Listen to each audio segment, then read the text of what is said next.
السلام علیکم ورحمۃ اللہ وبرکاتہ۔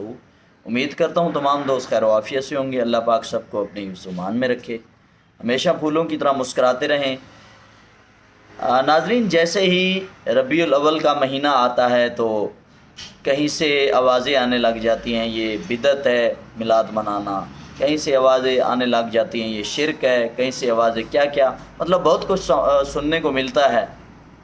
تو اسی بارے ہم آج ایک بیان سنیں گے علامہ مفتی محمد اکمل صاحب کا، وہ کیا کہتے ہیں اس بارے میں۔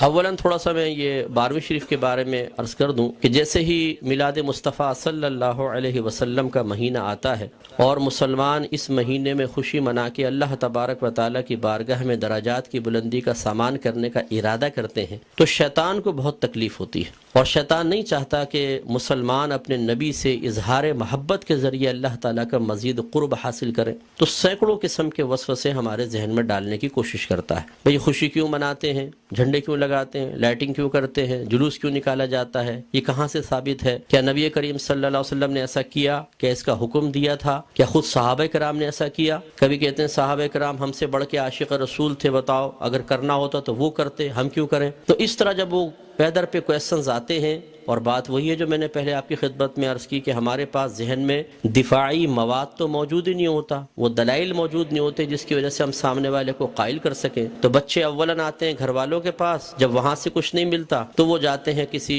مسجد وغیرہ میں، بعض اوقات وہاں پہ بھی لفٹ نہیں کرائی جاتی۔ تو پھر آج کل علم حاصل کرنے کا سب سے پاورفل ذریعہ ہے سوشل میڈیا، پھر جا کے بیٹھ جاتے ہیں سوشل میڈیا پہ، اور وہاں پہ ہر طرح کا جاہل ترین آدمی بیٹھا ہوا ہے جس کو دین کی الف بھی نہیں آتی، اور معذرت کے ساتھ میں لفظ کہوں گا اس کو استنجا کرنا آتا نہیں ہے، اور وہ وہاں بیٹھا ہوا قرآن حدیث کے دلائل دے رہا ہے، اور پھر وہ الٹے سیدھے دلائل پڑھنے کے بعد تو اور انسان کا ذہن گڈ مڈ ہو جاتا ہے۔ تو کچھ باتیں بس میں اس کے بارے میں عرض کر کے پھر اپنے بیان کی طرف آؤں گا۔ دیکھیں، میلاد مصطفیٰ صلی اللہ علیہ وسلم کی لغوی بحث کو چھوڑ کر ہم اس لفظ کو بولتے ہیں چند افعال و اعمال کے مجموعے پر کہ یہ ہم میلاد مصطفیٰ منا رہے ہیں۔ مثلا اس میں کھانا کھلانا، سرکار کے فضائل بیان کرنا، نعت خوانی کی محافل ہیں، جھنڈے لگانا، لائٹنگ کرنا، جلوس نکالنا، ان تمام چیزوں کے مجموعے کا نام رکھ دیا جاتا ہے میلاد مصطفیٰ، کہ یہ میلاد مصطفیٰ منا رہے ہیں۔ اور اگر دیکھا جائے تو اصل میں سرکار کی ولادت پاک کی خوشی ہم منا رہے ہوتے ہیں، اس کے لیے طریقہ اختیار کرتے ہیں تو ان تمام کو کہہ دیتے ہیں جی میلاد کی محفل ہو رہی ہے، میلاد مصطفیٰ منا رہے ہیں۔ تو پہلی بات تو یہ کہ خوشی منانا اور خوشی کا اظہار کرنا، یہ دونوں چیزیں قرآن کے حکم سے ثابت ہیں۔ اللہ تعالیٰ فرماتا ہے قل بفضل اللہ وبرحمتہ فبذلک فلیفرحوا، اے حبیب کریم صلی اللہ علیہ وسلم آپ ان لوگوں سے فرما دیجئے کہ اللہ کے فضل اور اس کی رحمت پر چاہیے کہ خوشی کا اظہار کریں۔ کہنے والا کون ہے؟ اللہ تبارک و تعالی۔ اور اگر میں آپ سے پوچھوں کہ اللہ کا سب سے بڑا ہم پر کیا گیا فضل کیا ہے اور اس کی نازل کردہ رحمت کیا ہے، تو ہر مسلمان بے اختیار کہے گا کہ ہمارے نبی کریم صلی اللہ علیہ وسلم سب سے بڑا اللہ کا فضل، سب سے بڑی اللہ کی رحمت کہ ہمارے سرکار کے قدموں سے ہمیں قرآن ملا ہے، ایمان ملا ہے، حتیٰ کہ اللہ تبارک و تعالیٰ نے اپنی معرفت بھی اس وقت تک چھپا کر رکھی جب تک اپنے حبیب کو ظاہر کرنے کا ارادہ نہ فرمایا۔ حبیب کو ظاہر کیا اور پھر اپنی معرفت ہم تک پہنچائی، تو ہم نے تو اپنے نبی کے ذریعے سب کچھ پایا، تو آپ سے بڑھ کر فضل اور رحمت اور کیا ہوگا؟ اور خود اللہ تعالیٰ فرما رہا ہے کہ مسلمانوں کو چاہیے، اے حبیب ان سے فرمائیے۔ یقینی سی بات ہے کہ کافر کو تو مکلف نہیں بنایا جا رہا نا، مخاطب مسلمان ہی ہوں گے، کہ مسلمانوں سے کہیے کہ اللہ کے فضل اور اس کی رحمت پر چاہیے کہ خوشی کا اظہار کریں۔ اور دوسری آیت میں فرمایا وَأَمَّا بِنِعْمَةِ رَبِّكَ فَحَدِّثْ، اور اپنے رب کی نعمت کا خوب چرچا کرو۔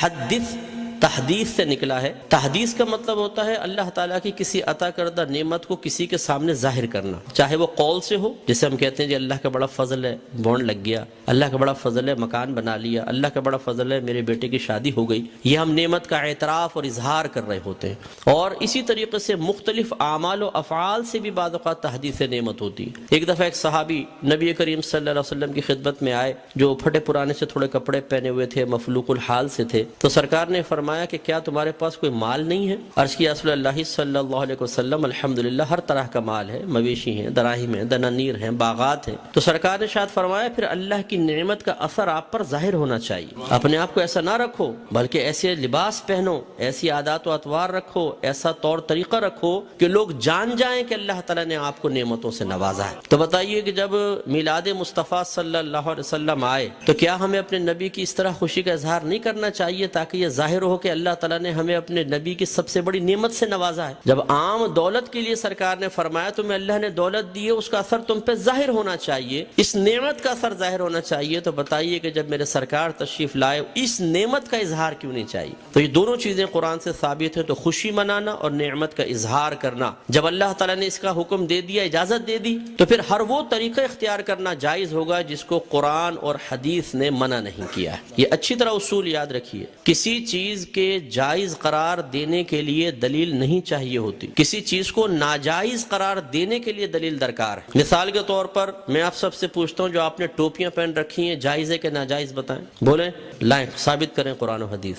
حضرت ثابت کریں کہ ایسی ہری پٹی نیچے اور اوپر سفید ہو، قرآن حدیث سے ثابت کریں۔ کر سکتے ہیں آپ؟ تو آپ کہیں گے بھی قرآن و حدیث سے اگر میں ثابت نہیں کر سکتا تم یہ بتاؤ کہ یہ جائز ہے ناجائز؟ اگر کہتے ہو ناجائز تم ثابت کر دو، میں نہیں پہنوں گا۔ اس طرح آپ نے چشمے پہنے ہوئے ہیں، آپ اس وقت رات کے تقریباً 9:30 بجے یہاں بیٹھ کر بیان سن رہے ہیں، لائٹنگ ہوئی ہے، یہ پکی چھت کے نیچے آپ بیٹھے ہوئے ہیں، میں مائک پہ بیان کر رہا ہوں، آپ اس کو سن رہے ہیں اسپیکر کے ذریعے، تو کیا یہ سب قرآن و حدیث سے ثابت ہے؟ یقینی سی بات ہے کہ نہیں۔ لیکن کیا یہ منع ہے؟ جب منع نہیں ہے تو پھر جائز ہے۔ یہ پہلا اصول یاد رکھیے گا۔ تو اگر کوئی آپ سے کہتا ہے کہ میلاد مصطفیٰ جائز ہے، آپ کہیں بالکل جائز ہے، وہ کہے قرآن و حدیث سے ثابت کرو، آپ کہیں کہ چلو میں بعد میں بولتا ہوں، پہلے تم یہ بتاؤ کہ ناجائز ہے کہ یس، تو تم ثابت کرو۔ کوئی ایک آیت لا کر ایسی بتائیں، کوئی حدیث جس میں اللہ یا رسول نے فرمایا ہو کہ میلاد مصطفیٰ نہ مناؤ، اور جب اللہ تعالیٰ اس کے رسول منع نہ کر رہے ہوں تو پھر آپ اور میں کون ہوتے ہیں منع کرنے والے؟ بعض کہتے ہیں کہ جی سرکار نے ایسا نہیں کیا، صحابہ کرام نے نہیں کیا، نہ اس کا حکم دیا۔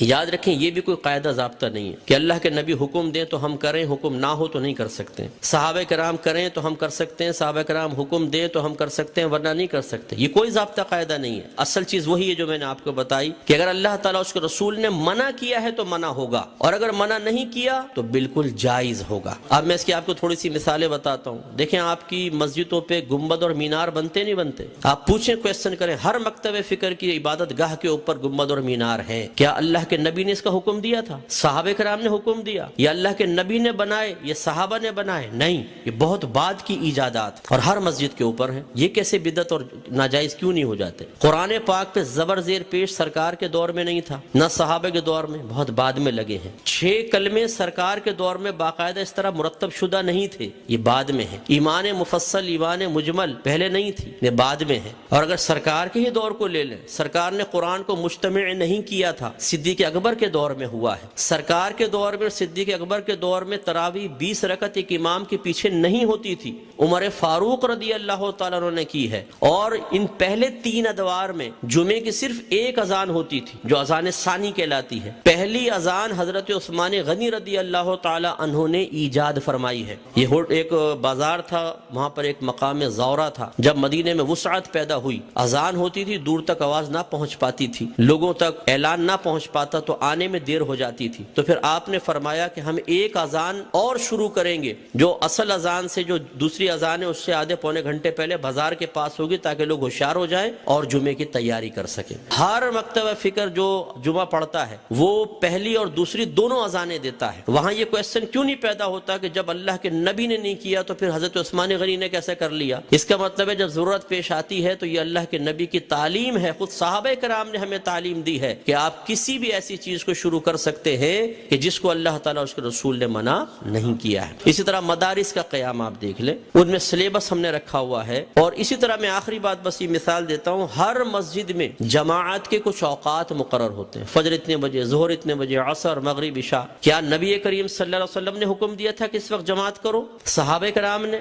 نہیں، ہم نے اپنی سہولت کے اعتبار سے کیا ہے. اور یہ ایک اعتراض کا بہت بڑا جواب بھی بن سکتا ہے. لوگ کہتے ہیں کہ آپ یہ 12ویں کا ہی انتخاب کیوں کرتے ہیں، یہ بتائیں. اپنے پاس سے دن خاص کر لینا صحیح نہیں ہے، اپنے پاس سے دن خاص کر لینا صحیح نہیں ہے. تو یہاں میں آپ کو سمجھا دوں کہ کسی ایک چیز کو دوسری چیز کے ساتھ خاص کرنا دو طرح کا ہوتا ہے. اللہ تعالیٰ اس کے رسول نے خاص کیا تو اسے کہتے ہیں تخصیص شرعی، یعنی خاص کرنا شریعت کی طرف سے. اور اگر اللہ تعالیٰ اس کے رسول نے نہیں کیا، آپ اور میں کر لیں. جیسے ہم بچے کی سالگرہ کے لیے ڈیٹ کرتے ہیں، فکس کرتے ہیں، اس طرح بچی کی شادی کے لیے ڈیٹ ہم آپس میں مشورہ کر کے فکس کرتے ہیں. کوئی تقریب کرنی ہوتی ہے اس کے لیے، اسی طرح دارالعلوموں کے اندر سال شروع کرنا آخر کے لیے، اسی طریقے سے مسجدوں میں جماعت کے اوقات. یہ جو ہم اپنے پاس سے ایک چیز کو دوسری کے ساتھ خاص کرتے ہیں، اس کو کہتے ہیں تخصیص عرفی. تو تخصیص عرفی کو تخصیص شرعی بنانا غلط ہے. کہ مثال کے طور پہ اگر ہم 12ویں کو 12ویں تاریخ میں کر رہے ہیں تو ہم کہیں کہ اسی تاریخ میں ہوگی، اس کے علاوہ نہیں ہوگی، یہ غلط ضرور ہوگا. لیکن ایک چیز کو دوسری چیز کے ساتھ خاص کر دینا اگر لازم اور ضروری سمجھ کر نہ ہو اور پھر بھی ناجائز ہو، تو جتنی میں نے آپ کو مثالیں دی ہیں بتائیے، پھر بیٹی کی شادی فکس کرنا بھی ناجائز ہونا چاہیے. یہ کوئی دنیاوی معاملہ نہیں ہے. نکاح تو سنت ہے. سرکار نے فرمایا نکاح من سنتی فمن رغب عن سنتی فلیس منی. نکاح میری سنت سے ہے، جو میری سنت سے بے رغبت ہوا وہ مجھ سے نہیں. تو اب جب بچی کی شادی کی باری آئے اور دولہا والے پوچھے جی کون سی تاریخ رکھنی ہے، تو کہ خبردار تاریخ فکس کرنا منع ہے. تو شادی ہوگی کب؟ بس ہو جائے گی بغیر فکس کیے. کر کے بتائیں پھر ذرا. تو یہ مطلب ایک بے وقوفی کی سی بات ہے. تو اس لیے جماعت کے اوقات مخصوص کر دینا اور اس سے 1 منٹ بھی آگے پیچھے نہ ہونا. امام صاحب اگر 4 منٹ بھی لیٹ ہو جاتے ہیں تو لوگ یوں ٹائم دیکھتے ہیں، بھئی امام کہاں گیا، اور پھر جو شور مچتا ہے پوری مسجد کے اندر، کچھ امتحان ہے. خود جماعت میں لیٹ پہنچے کوئی بات نہیں، امام صاحب 1 منٹ بھی لیٹ نہیں ہونے چاہیے. بالکل وقت کے اوپر جمعہ شروع ہونا چاہیے، وقت پہ جماعت. تو جو ہم نے اپنے پاس سے خاص کیا اس میں کتنی سختی کر رہے ہیں، ہر مکتبہ فکر کرتا ہے. تو خلاصہ کلام یہ ہے کہ اللہ کے نبی کی جب یہ میلاد کا موسم آتا ہے، اس قسم کے بہت سارے وساوس ہماری طرف متوجہ ہوتے ہیں. اصول بس یہی ہے کہ اللہ کے رسول نے اگر حکم نہیں بھی دیا، کر کے نہیں بھی دکھایا، لیکن منع بھی نہیں کیا، تو ہمارے لیے بالکل اس کے کرنے کی شرعی طور پر اجازت ہے. اگر حکم کا انتظار کریں تو پھر ہر چیز کے اندر غلام کو حکم کا انتظار کرنا چاہیے. اور جب آپ حکم ڈھونڈنے کی کوشش کریں گے تو کاروبار زندگی رک جائیں گے. ہزارہ چیزیں ایسی ہیں جن میں سرکار کے احکام موجود نہیں ہیں. تو بس اصول شرعی ہوتا ہے کہ جہاں سرکار کا حکم موجود نہ ہو، خاموشی اختیار فرمائی ہو، منع نہ کیا ہو، یہ اس کے جائز ہونے کی دلیل ہوتا ہے. تو میلاد مصطفیٰ منائیے. الحمدللہ جنہوں نے یہ کیا ہے انہوں نے فیض پایا ہے. ابو لہب جیسا شخص آپ جانتے ہیں کافر تھا، سرکار کا چچا تھا، کافر شخص تھا اور بدترین کافر، دشمن اسلام. لیکن جب اس کی لونڈی ثویبہ نے آ کے خوشخبری دی کہ مبارک ابو لہب تیرے ہاں بھتیجا پیدا ہوا ہے، اس نے ہمارے نبی کی خوشی میں آزاد نہیں کیا تھا، اپنے بھتیجے کی خوشی میں کیا تھا. لیکن وہ بھتیجا تھا تو اللہ کا نبی. تو اللہ تبارک و تعالی نے اس کو اس برکت سے نوازا کہ جب اس کا انتقال ہوا اور یہ جہنم میں گیا ہے، اس کے خاندان والوں میں سے کسی نے اس کو خواب میں دیکھا تو پوچھا کہ ما فعل اللہ بکا، اللہ تبارک و تعالی نے تیرے ساتھ کیا معاملہ کیا؟ تو اس نے جواب دیا کہ بہت سخت عذاب میں ہوں، لیکن جب میں اس انگلی کو اپنے منہ میں لیتا ہوں کہ جس سے میں نے اپنی لونڈی کو آزاد کیا تھا، تو اللہ تبارک و تعالی اس سے پانی جاری فرما دیتا ہے. تو شیخ عبدالحق محدث دہلوی رحمۃ اللہ علیہ فرماتے ہیں لوگوں غور کرو، ایک دشمن تو ہمارے نبی کی خوشی منا کر جہنم میں راحت پائے، تو پھر ہم اگر اپنے حبیب کا میلاد منائیں، ان کی خوشی منائیں، تو کتنی راحت پائیں گے. اور جب میرے سرکار صلی اللہ علیہ وسلم پیدا ہوئے تو خوشی تو اللہ نے بھی اس کا اظہار فرمایا، خوشی کا اظہار فرمایا، انعامات دیے، مبارکبادیں ہوئیں. آپ تاریخ اٹھا کے پڑھیں، جب میرے آقا صلی اللہ علیہ وسلم کی ولادت ہوئی، ہر پرندے اور ہر جانور نے ایک دوسرے کو مبارکباد دی ہے کہ ہمارے نبی پیدا ہو گئے. فرشتے ایک دوسرے کو مبارکباد دے رہے تھے، حدیثوں کے اندر موجود ہے، فرشتے مبارکباد دے رہے تھے. اور اس زمانے میں جتنی حاملہ عورتیں تھیں اللہ تبارک و تعالی نے سب کو بیٹوں سے نوازا.